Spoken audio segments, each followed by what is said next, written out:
राज्यामध्ये सध्या जनगणनेचं काम देखील चालू आहे, SIRचं देखील काम चालू आहे आणि BLO म्हणून ज्या शिक्षकांची नियुक्ती ह्या कामाकरिता झाली आहे त्यांना याच वेळेस प्रशिक्षणाचा देखील कार्यक्रम शालेय शिक्षण विभागाच्या वतीनं देण्यात आला होता.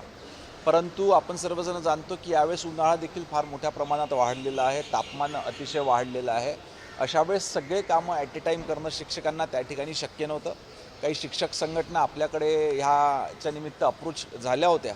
आपण त्या ठिकाणी विभागाला सूचना दिल्या की आता जनगणना आणि SIRचं काम महत्त्वाचं असल्यामुळं प्रशिक्षणाचं काम हे सध्या तात्पुरताच पुढे नेण्यात यावं.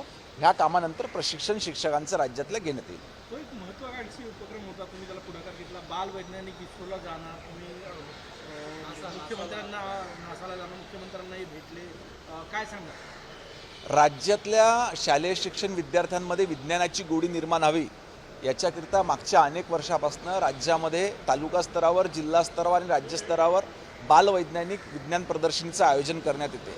ह्या विद्यार्थ्यांना अजून चांगलं एक्सपोजर मिळावं, त्यांच्यामध्ये विज्ञानाची गोडी अजून निर्माण व्हावी, त्यांना ऊर्जा मिळावी याच्याकरता जून 2025 रोजी आपण माननीय मुख्यमंत्री महोदयांना एक प्रस्ताव दिला होता, ज्यामध्ये तालुका स्तरावरील विद्यार्थी त्या ठिकाणी CV रमन सायन्स सेंटरसारखी जी डिव्हिजनल सायन्स सेंटर आहे त्या ठिकाणी व्हिजिट करतील.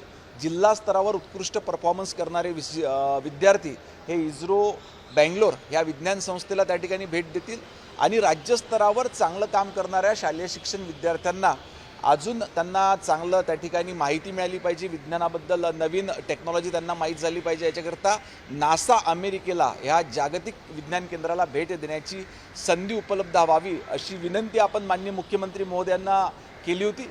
मी खरोखर माननीय मुख्यमंत्री महोदयांचं आभार व्यक्त करेल शालेय शिक्षण विभागाच्या वतीनं, कारण नुकत्याच झालेल्या अर्थसंकल्पामध्ये त्यांनी स्वतः अर्थसंकल्पीय भाषणामध्ये देखील याचा उल्लेख केला होता आणि आता याचा शासन निर्णय देखील निर्गमित झालेला आहे. केव्हा जाणार आहे नासाला हे विद्यार्थी, केव्हा यावर्षी या सत्रात पोहोचतील? तालुका स्तरावरचे आणि जिल्हा स्तरावरच्या विद्यार्थ्यांची सुरुवात आम्ही माझ्या स्वतःच्या वर्धा जिल्ह्यामधनं त्या ठिकाणी सुरुवात देखील केलेली आहे. आता ह्या सत्रातली येणाऱ्या सत्रातली जेव्हा विज्ञान प्रदर्शनी राज्यस्तरावरची होईल तर मग ते राज्यस्तरावरचे विद्यार्थी निश्चितपणे नासाला जातील. नॅशनल क्राईम रेकॉर्ड ब्युरोचा एक अहवाल समोर आहे, ज्यामध्ये जे देशामध्ये लैंगिक अत्याचारामध्ये पुण्याचा 5वा क्रमांक जे आहे ते दिसून आला. त्यामुळे चिंतेची बाब नाही, निश्चितपणे चिंतेची बाब आहे, परंतु याच्यामध्ये जनजागृती हा देखील एक महत्त्वाचा भाग आहे. अशा घटना करणाऱ्या व्यक्ती ह्या साधारणतः त्या ठिकाणी विकृत राहतात, म्हणून याच्यामध्ये जास्तीत जास्त आम्ही सामाजिक संस्थांचा देखील सहभाग वाढवितो की ज्या माध्यमातून लोकांमध्ये एक जागृती त्या ठिकाणी निर्मित झाली पाहिजे. पोलीस प्रशासन देखील आपलं काम त्या ठिकाणी करतच आहे, परंतु जोपर्यंत ह्या सर्व गोष्टींना त्या ठिकाणी सर्वसामान्य नागरिक आणि सामाजिक संस्थांचं सहकार्य मिळणार नाही तर अशा पद्धतीच्या घटना आपण त्या ठिकाणी नियंत्रण आणू शकतो. बच्चू कडूंनी एकनाथ शिंदे यांना जे आहे ते मुख्यमंत्री बनवायचे अशा व्यक्तीकडे त्यानंतर आता कुठेतरी जे आहे ते जय पवार यांनी एक स्टेटमेंट दिले, ज्यामध्ये बारामतीमधून जे आहे ते 2019ला पुण्यातला उमेदवार असतील आणि त्या मुख्यमंत्री झालेलं असतील आणि त्यांनी आशीर्वाद. राजकारणामध्ये प्रत्येकाची आपली एक इच्छा असते की आपण देखील कुठल्या तरी पदावर गेलो असतो आणि त्या ठिकाणी अपेक्षा बाळगणं कुठलंही चुकीचं नाही. त्या ठिकाणी जेव्हा जेव्हा ज्यांना संधी मिळेल तर मुख्यमंत्री होऊ शकतो. अशा कुठल्याही पद्धतीची स्पर्धा महायुतीमध्ये नाही आहे. तीनही पक्षांचे ज्येष्ठ नेते एकत्रितपणे अतिशय चांगलं काम या राज्यामध्ये करीत आहेत. NCRBच्या आकडेवारीनुसार देशात अत्यंत दुसरा क्रमांक नागपूर शहराचा लागतो, पहिला क्रमांक पटणाचा लागतो आहे. दर महिन्याला साधारणतः 8 हत्या होत आहे आणि दर आणखी 3.5 आहे, गंभीर आहे. आणि हे सगळे हत्या जे आहेत ते किरकोळ कारणातून झालेल्या असतात. अशा पद्धतीच्या घटनांवर पोलीस प्रशासनाने बारकाईनं लक्ष त्या ठिकाणी ठेवून आहे आणि ही आकडेवारी सतत चेंज होत राहते. त्याच्यामुळे आता जरी असेल तरी ह्या घटना नियंत्रणात कशा आणतील आणि अशा पद्धतीची कार्यवाही करणाऱ्या गुन्हेगारांवर सक्त त्या ठिकाणी कारवाई करण्याचे निर्देश देण्यात आलेले आहेत. आपल्या विदर्भातल्या शाळा यावेळेस लवकर सुरू होणार आहे. उन्हाचा तडाखा आहे, सगळ्यांचीच मागणी आहे की नेहमीप्रमाणे जूनपासून सुरू व्हावा.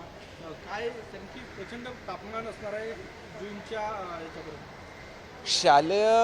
शाळांमध्ये प्रवेश घेणाऱ्या विद्यार्थ्यांचं सिलेबस देखील कंप्लीट झालं पाहिजे. ह्या हिशोबाने विभागाच्या वतीनं तो त्या ठिकाणी टाईम टेबल राज्यस्तराचा करण्यात आलेला आहे, परंतु त्या भागातली भौगोलिक परिस्थिती लक्षात घेता त्यानुसार त्या ठिकाणचे निर्णय पुढील काळात घेण्यात येईल. नाशिकच्या धर्मांतरण प्रकरणामध्ये निदा खानची महिला अटक झालेली आहे संभाजीनगरमध्ये. कसं पाहता अशा पद्धतीचे जबरदस्तीचे धर्मांतर होऊ नये याच्याकरिता आपण नुकत्याच झालेल्या अधिवेशनामध्ये कायदा देखील पास केलेला आहे आणि त्यांच्यावरती आपण कारवाई देखील करणार आहोत. म्हणून अशा पद्धतीच्या चुकीच्या घटना होऊ नये याच्यावर सक्त अशी कारवाई करण्यात येईल. शाळा पहिली ज्यामध्ये घोटाळा झाला होता ते शिक्षक आहेत 632 त्या शिक्षकांना 14 महिन्याची पगार नाही आहे. काही शिक्षक आता जो मेट्रो डिलिव्हरी बॉय कॅफे वगैरे गाड्या चालवत आहेत. हा तिथं तेवढाच राज्य सरकार सुप्रीम कोर्टात जातो म्हणतं हायकोर्टानं सांगितलं पगार करा. नाही, याच्यामध्ये दोन्ही गोष्टी देखील महत्त्वाच्या आहे की जो झालेला घोटाळा आहे त्याच्यामध्ये जे दोषी असतील त्यांच्यावर कारवाई देखील झाली पाहिजे. त्याच पद्धतीने जे निर्दोष आहेत त्यांचा पगार देखील त्या ठिकाणी झालेला पाहिजे आणि राज्य सरकार देखील याच्या बाबतीमध्ये सकारात्मक आहे. जे लोक ज्यांचा याच्यामध्ये कुठलाही दोष नाही किंवा गुन्हा नाही त्यांचे पगार निश्चितपणे लवकरात लवकर करणार. पण सुप्रीम कोर्टामध्ये प्रकरण गेलं नागपूरचे जे अधिकारी आहेत तुमचे ते अडून बसले आहेत आणि सुप्रीम कोर्टात चॅलेंज करून हायकोर्टानं सांगितलं ऑलरेडी पगार करा. पूर्ण महाराष्ट्रात पगार आहे. तिथे जो घोटाळा झाला फक्त नागपुरातच पगार नाही आहे. सुप्रीम कोर्टात जाण्याचा आग्रह होता. ह्या संपूर्ण प्रकरणाची सखोल चौकशी करण्याकरिता त्या ठिकाणी SITचं गठन करण्यात आलेलं आहे. SITच्या अहवालानुसार जे दोषी आहे त्यांच्यावर त्या ठिकाणी कार्यवाही करण्यात येत आहे. परंतु मी पुन्हा एकदा आपल्याला सांगतो की ज्या शिक्षकांचा याच्यामध्ये शिक्षक असो किंवा कर्मचारी असो ज्यांचा कुठल्याही याच्यामध्ये सहभाग नाही किंवा दोष नाही त्यांचे पगार नियमितपणे त्या ठिकाणी देण्यात येईल. 10वीचा निकाल आहे. मनाविरुद्ध निकाल आला तर अनेक विद्यार्थी नैराश्यात जातात. काय आव्हान असणार? दिवसेंदिवस स्पर्धा वाढत असल्यामुळे अशा पद्धतीचं नैराश्य अनेक विद्यार्थ्यांमध्ये येते. माझं पालकांना जाहीर आवाहन राहील की कुठल्याही पद्धतीच्या अतिमहत्त्वाकांक्षा किंवा अतिशय जास्त असं अपेक्षा आपल्या पाल्यांकडनं त्या ठिकाणी त्यांनी बाळगू नये. आपण आपल्या पाल्यांना त्या ठिकाणी समजून घेतलं पाहिजे आणि व्यवस्थित काउन्सिलिंग शिक्षकांच्या माध्यमातून आणि पालकांच्या माध्यमातून आपल्या विद्यार्थ्यांना त्या ठिकाणी झालं पाहिजे. थँक्यू. शिक्षणाचं आणि संस्कृतीचं माहेरघर म्हणून पुण्याला ओळखलं जातो. मात्र याच ठिकाणी 5 अल्पवयीन मुलीवर अत्याचार आणि एक 3 वर्षाची मुलीला आपला जीव गमावा लागला. काय करणार? मी आत्ताच सांगितलं की अशा पद्धतीच्या घटना ह्या समाजातल्या काही विकृत लोकांकडनं त्या ठिकाणी होत असतात. याच्याबद्दल समाजामध्ये देखील जनजागृती निर्माण झाली पाहिजे. नागरिकांमध्ये देखील जनजागृती निर्माण झाली पाहिजे आणि विशेष याच्यामध्ये मोहीम राबविण्यात आली पाहिजे पोलीस प्रशासनाच्या माध्यमातून. जे पोलीस प्रशासनाच्या माध्यमातून आता सध्या चालू आहे ही मोहीम व्यापक झाल्यानंतर निश्चितपणे अशा पद्धतीच्या घटना नियंत्रणात येतील. थँक्यू.